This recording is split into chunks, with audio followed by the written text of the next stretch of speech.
저희 반에 몇 년 전에 남자아이가 여자아이를 화난다는 이유로 주먹을 날려서 코피가 난 적이 있었어요. 근데 사실 여자아이 어머니 입장에서 굉장히 난리가 속상한 났죠. 일이잖아요. 예. 그리고 그냥 넘어가시는 부모님들이 잘 안 계세요. 바로 학폭으로. 네, 바로 학폭 신고로 넘어가는 상황인데 그 어머님이 아버님과 굉장히 속상했는데도 불구하고 그런 아이들은 학교에서 저를 보는 눈빛이 달라요.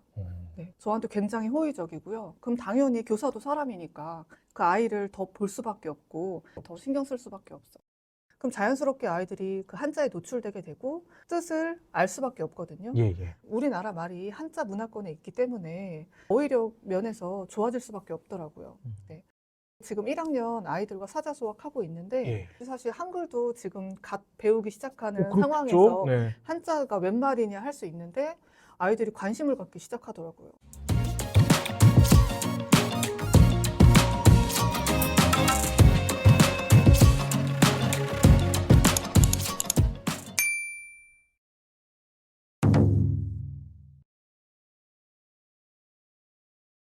안녕하십니까. 자녀교육에 꼭 필요한 인사이트를 드리는 가든 패밀리 브루스피드입니다. 여러분, 오늘의 가든 게스트는요, 최소한의 고전 수업의 저자이신 김미나 선생님을 모셨습니다. 안녕하세요. 안녕하세요. 시청자분들께 소개 한마디 부탁드려도 될까요? 안녕하세요. 8년차 초등교사 김미나입니다. 현재 1학년 담임교사를 맡고 있고요. SNS에서는 똑쌤이라는 닉네임으로 활동하고 있어요.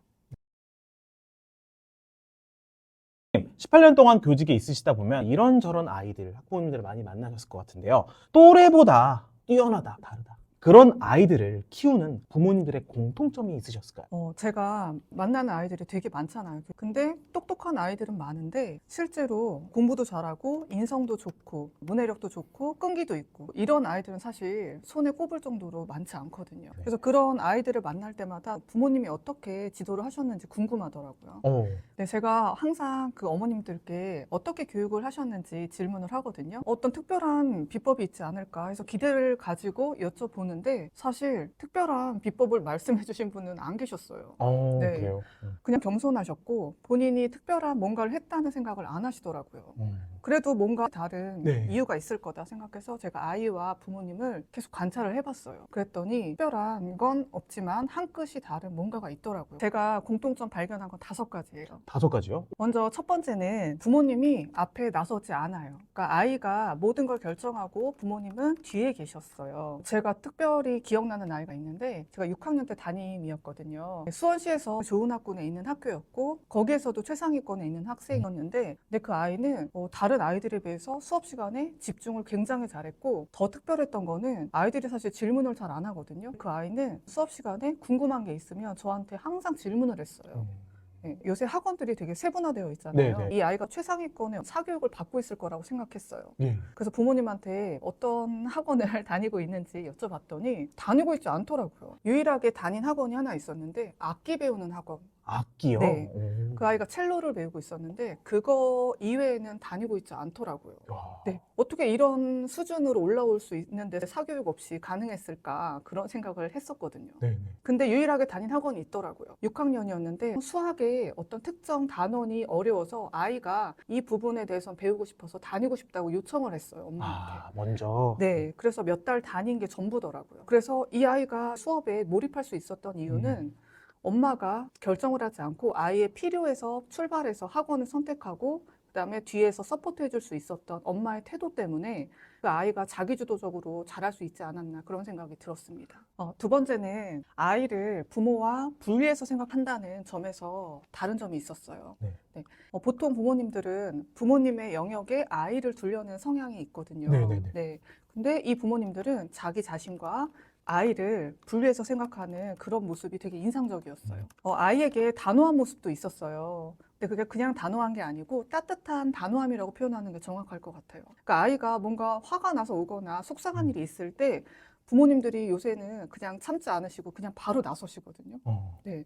근데 이 부모님들은 아이가 스스로 해결해 나갈 수 있도록 기다려주고 도와주는 그런 모습이 있더라고요. 네.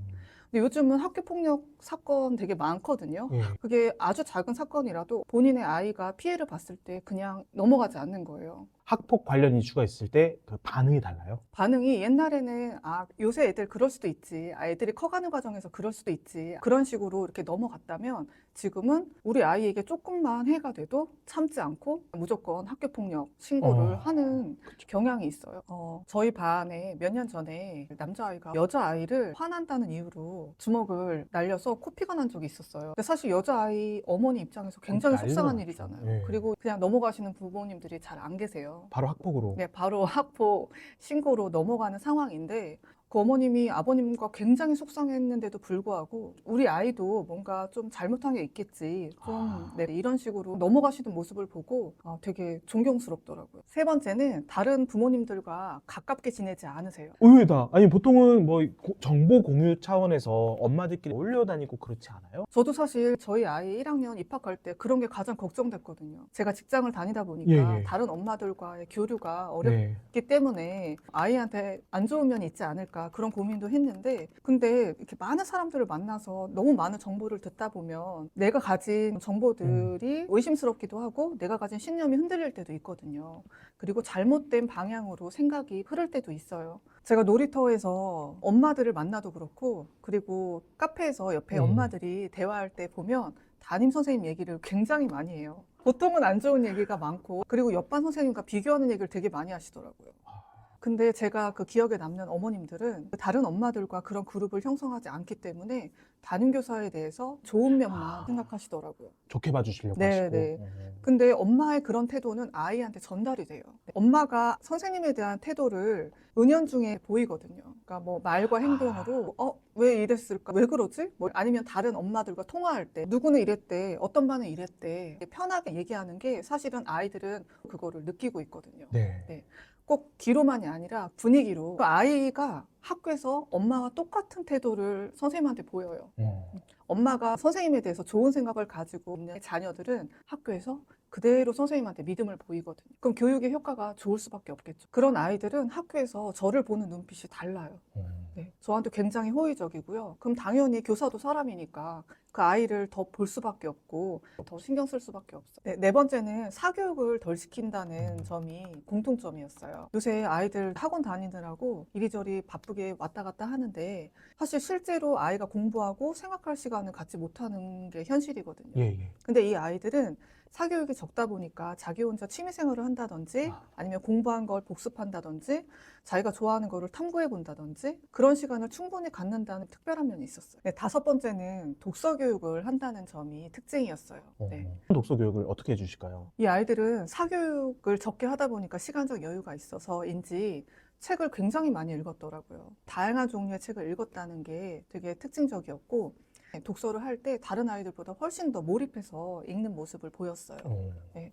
근데 사실 독서 교육 안 하는 학부모님들이 어디 계시겠어요? 근데 이 아이들은 왜 조금씩 다를까 생각해 보다가 답을 찾았어요. 책의 종류에 답이 있더라고요. 책의 종류요? 네. 그 아이들이 유난히 좀 눈에 띄게 읽었던 책이 어떤 아이는 삼국지를 읽고 있었고 어떤 아이는 뭐 키다리 아저씨를 읽고 있더라고요. 근데 요즘 그런 책을 읽는 아이들이 별로 없거든요. 그렇죠. 네, 고전을 읽는다는 걸 제가 발견하고 저희 학급 아이들하고 이 책을 꼭 읽어야 되겠다 그런 생각을 해서 그 다음부터 독서 교육의 키워드를 고전으로 잡고 꾸준히 읽고 있습니다.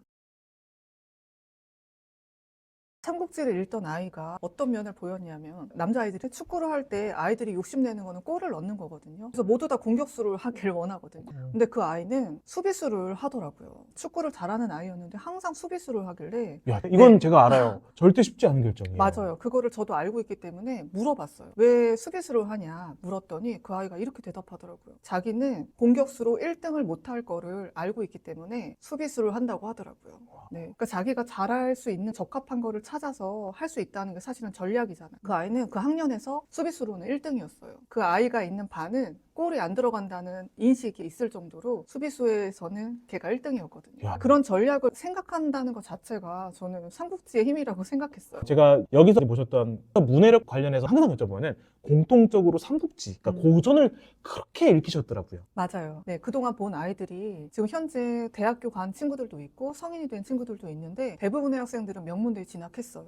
와. 그리고 명문대 진학하지 않았더라도 자기가 하고 싶은 거를 되게 적극적으로 하는 그런 그런 사람으로 자라났거든요. 제가 그 모습을 보면서 고전의 힘이 정말 있구나 하는 확신이 들었습니다. 고전을 읽으면 정확히 어떤 도움이 된다고 생각을 하세요? 아이들과 읽다 보니까 여러 가지 좋은 점이 있었어요. 먼저 어휘력과 문해력을 기를 수 있다는 점에서 좋았습니다. 그 작가들을 보면 고전 작가들이 한 가지 직업을 가진 경우가 별로 없더라고요. 직업들을 굉장히 많이 경험한 사람들이 쓰기 때문에 어휘가 굉장히 다양해요. 그리고 아이들이 일상생활에서 사용하는 단어는 사실 한정적인데 그렇죠. 그 책 속에서 만나는 단어들은 수준도 높고 범위가 넓다 보니까 자연스럽게 습득되는 언어들이 있더라고요. 그리고 이야기 속에서 문장을 따라가면서 이제 해석을 해야 되니까 문해력이 좋아지는 장점이 있었거든요. 네. 사자소학을 읽으면서 제가 느낀 건데 사자소학은 한자로 되어 있는 말이기 때문에 한자를 직접 가르치지 않더라도 그 뜻을 풀이할 수밖에 없거든요. 그럼 자연스럽게 아이들이 그 한자에 노출되게 되고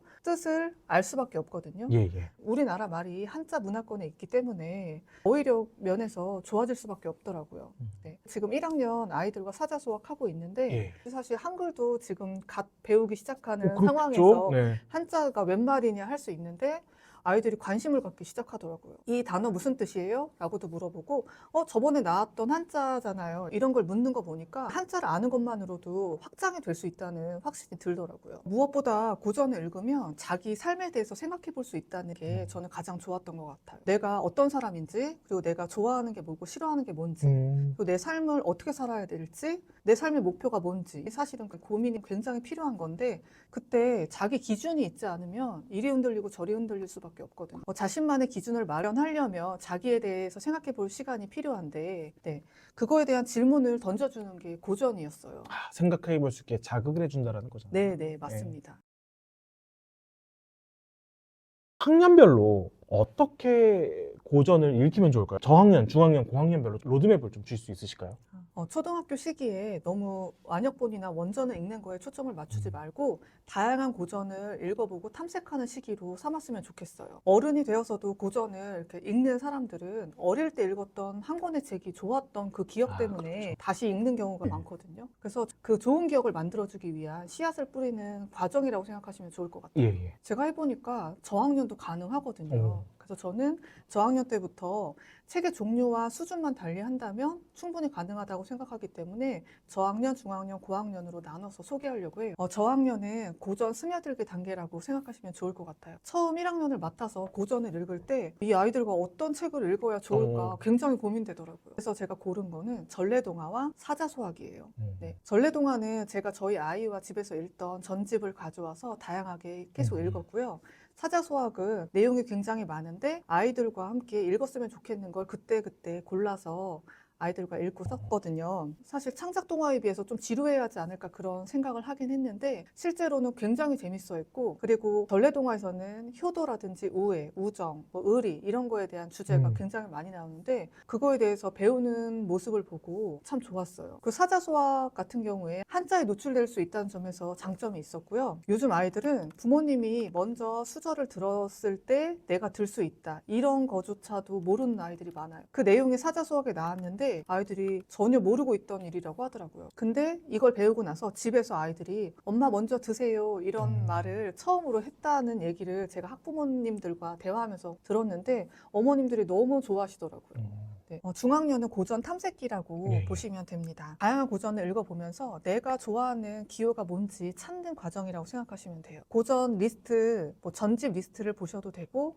아니면 서울대 같은 대학교에서 매년 추천 도서가 나오거든요. 그중에 내가 읽고 싶은 책 10권을 골라서 저희는 고전 도장 깨기 프로젝트를 하고 있거든요. 그럼 같이 읽으면서 그 책에 대해서 이야기도 나눌 수 있고 그리고 먼저 읽으려고 경쟁을 하기도 해요. 네. 그런 과정에서 내가 좋아하는 한 권의 책을 고르게 돼요. 이게 고학년의 이제 완역본 읽기로 넘어가는 중간 단계라고 보시면 돼요. 네, 고학년이 되면 이 중학년 때 탐색했던 고전 책 중에 한 권을 골라서 완역본을 읽는 게 목표예요. 네. 완역본 한 권을 골라서 3번을 읽는 걸 하고 있거든요. 3번. 저는 1:3 독서라고 표현을 하는데 한 권의 책을 3번을 반복해서 읽는 방식이에요. 첫 번째 읽을 때는 가볍게 읽습니다. 모르는 단어가 있을 때도 있고 내용이 이해가 안 될 때도 있겠지만 그냥 가볍게 읽으면서 흐름을 따라가는 거예요. 자세히 보는 단계가 두 번째예요. 예, 예. 그러니까 한 번 읽었어도 두 번째 읽을 때는 못 봤던 게 보이도 이해되는 면도 있을 거예요. 그러면서 메모도 하고 밑줄도 긋고 기록을 하면서 조금 더 자세히 읽는 거예요. 네, 세 번째는 밖으로 꺼내기 단계예요. 밖으로 꺼내는 방법은 두 가지가 있는데요. 한 가지는 이 책이 나에게 어떤 깨달음을 주는지에 대해서 생각해 보는 거고요. 다른 한 가지는 다른 사람과 이야기 나누어 보고 싶은 것을 생각해 보는 거예요. 실제 친구들과 아니면 저와 함께 이렇게 이야기를 나누다 보면 훨씬 더 깊이 있는 독서를 할 수 있어서 좋더라고요. 사실은 이런 얘기를 들어도 어떻게 가르쳐줘야 할지 모를 것 같아요 생각하신 학부모님도 있으실 것 같거든요. 그런 분들이 좀 참고해 주실 만한 자료 있으시면 좀 공유 좀 부탁드릴까요? 제가 아이들하고 읽으면서 좋았던 걸 20권을 골랐어요. 근데 그 20권 중에 가정에서 해보실 수 있는 5권을 골라서 지도안으로 만들었습니다. 선생님께서 말씀하신 독서 지도안 PDF 파일이 고정 댓글을 확인해 보시면 바로 보실 수 있으니까 참고 부탁드리겠습니다.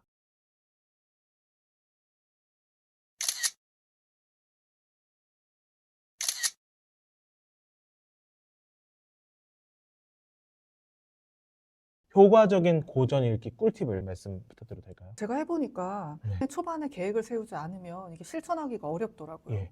그래서 추천하고 싶은 게 고전은 두 가지가 있거든요. 인문 고전과 고전 문학이 있는데 이 두 가지 비중을 어떻게 할 것인지 일단 정하셔야 되고요. 하루에 언제 얼마나 읽을지에 대해서 결정을 하고 시작하시면 좋을 것 같아요. 저희 반 같은 경우에는 고리 프로젝트라는 걸 하고 있어요. 고전 리딩 프로젝트라는 이름으로 하고 있는데 아침 시간에 하고 있고요. 고전 문학과 인문 고전을 거의 비슷한 수준으로 하고 있어요. 월수금은 사자 수학을 하고 있고요. 화요일, 목요일은 전래동화를 읽고 있어요. 근데 사실 10분이면 얼마 되지 않는 시간이라 별거 아닌 것 같지만 요일과 시간을 정해놓고 하니까 아이들이 이 요일에는 이걸 하는 거다 이런 인식이 딱 있고 루틴으로 잡히더라고요. 그리고 계획적으로 하니까 또 실천이 가능했던 것 같아요. 그리고 10분이 별거 아닌 것 같지만 이 10분이 모이니까 1년 동안 꽤 많은 고전을 만날 수 있어서 좋았어요. 그 다음은 독서 기록이에요. 저희의 기억력이 한계가 있다 보니까 기록을 하지 않으면 아무리 좋았던 내용도 휘발되어 버리잖아요. 책을 읽으면서 플래그를 붙인다든지 밑줄을 긋는다든지 메모하는 방법 그리고 한 편의 글로 정리하는 방법 모두 다 좋습니다.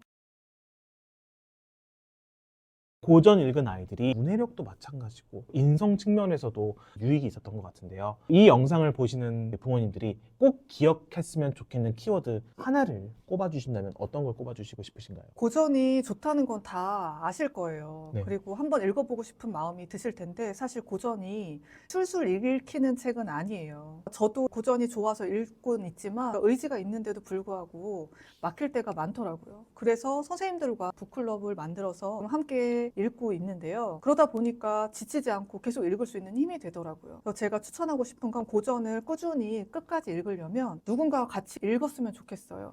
그게 부모님이어도 좋고 아니면 또래 친구여도 좋아요. 여러분 오늘 영상 어떠셨나요? 오늘 영상이 도움이 되셨다면 구독과 좋아요를 눌러주시면 더 좋은 콘텐츠를 만드는 힘이 된다는 사실을 다시 한번 말씀드리고 싶습니다. 선생님 오늘 귀한 시간 내주셔서 너무 감사합니다. 네, 감사합니다. 감사합니다.